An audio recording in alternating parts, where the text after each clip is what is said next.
السلام علیکم سامعین، 12 ربیع الاول کی تاریخ شروع ہو چکی ہے، 27 ستمبر ہے۔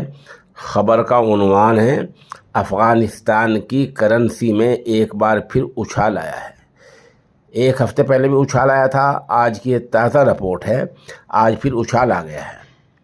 اور اچھال اس قدر آیا ہے کہ اب کہا یہ جا رہا ہے کہ دنیا کے بہت سارے ممالک میں جو کرنسی کی قدر بڑھا کرتی ہے، کرنسی کا جو معیار بڑھا کرتا ہے، اور کرنسی کا جو استحکام بڑھا کرتا ہے، افغانستان سے بہت سارے ملکوں سے پہلے ہی وہ اپنا معیار بڑھا لیا ہے۔ یہ معیار کسی دیش کے ہاتھ میں نہیں ہوتا، اس کو عالمی بینک جاری کرتا ہے کہ کس ملک نے کیا کیا ہے۔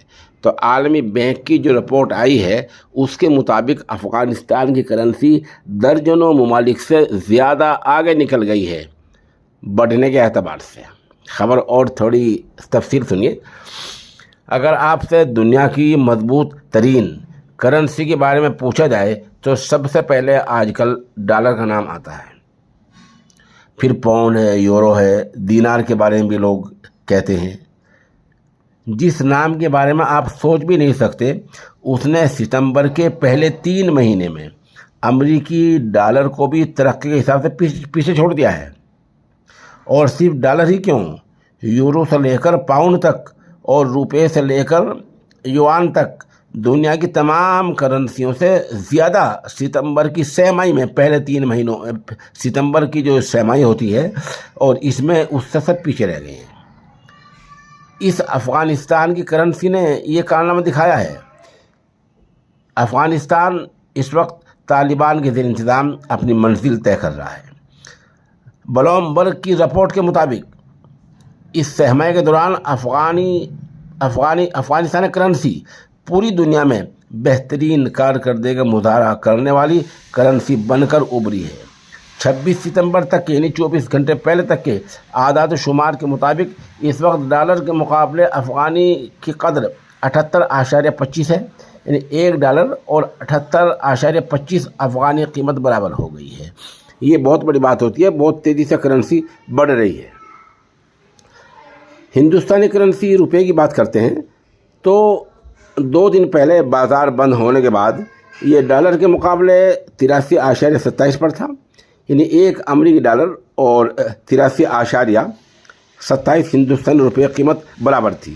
اس کا مطلب ہے کہ اس وقت افغانستان کی قدر روپے کے مقابلے میں نمایاں طور پر زیادہ ہے۔ شرح تبادلہ کے مطابق افغانی کرنسی 1.6 ہندوستانی روپے کی قدر کے برابر ہو گئی ہے۔ تو اس طرح بہرحال افغانستان کی کرنسی میں اضافہ ہوا ہے اور لوگ اس پر طرح طرح کے تبصرے کر رہے ہیں، اور حیرانی تو ان لوگوں پر ہوتی ہے جو چند مہینے پہلے پچھلے سال یہ کہہ رہے تھے کہ یہ افغانستان والے جو طالبان ہیں، سیدھے سادے ملا لوگ، یہ حکومت کرنی نہیں جانتے ہیں، یہ سرکار چلانا نہیں جانتے ہیں، یہ ان پڑھ ہیں۔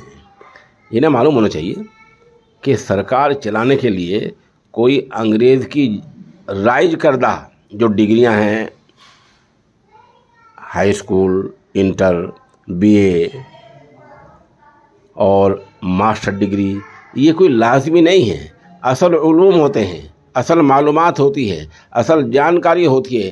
کوئی ملک اپنی ثقافت، اپنے تمدن، اپنی تہذیب کے اندر معلومات کی بنیاد پر اور تجربے کی بنیاد پر سرکار چلا سکتا ہے۔ اسی طرح افغانستان نے کیا ہے۔ آپ ان کو M A, B A, high school, inter, master, ان لحاظ سے آپ بے شک ان کو ان پڑھ مانتے رہیں، لیکن وہ ان پڑھ نہیں ہیں، وہ اپنی تہذیب، اپنے تمدن، اپنی ثقافت کے اعتبار سے بہت زیادہ پڑھے لکھے ہیں، اور انہوں نے سرکار کر کے دکھا دی ہے، حکومت کر کے دکھا دی ہے اور نظام چلا کر دکھا دیا ہے۔ اب آپ کو پتہ ہی ہے کہ بیٹریوں میں جو کوئی چیز استعمال ہوتی ہے جو بہت قیمتی ہوتی ہے، اس کے پہاڑ وہاں ذخیرے نکل آئے ہیں۔ یہ بات پائے ثبوت کو پہنچ گئی، ہم ویسے ہی نہیں کہہ رہے ہیں، اور بہت ساری معدنیات کے وہاں ذخائر ہیں۔ تو سب چیز بتدریج آہستہ آہستہ بڑھ رہی ہیں۔ طالبان اپنی حکومت کو آہستہ آہستہ مکمل طور پر کنٹرول کر رہے ہیں، بہت ساری چیزیں نافذ کر رہے ہیں، حالات ایسے پیدا کر رہے ہیں کہ ملک میں استحکام پیدا ہو جائے اور ان کی کرنسی میں اضافہ ہو جائے۔ یہ وجہ ہے کہ عالمی بینک نے آج افغانستان کی کرنسی کی طاقت کو مان لیا ہے۔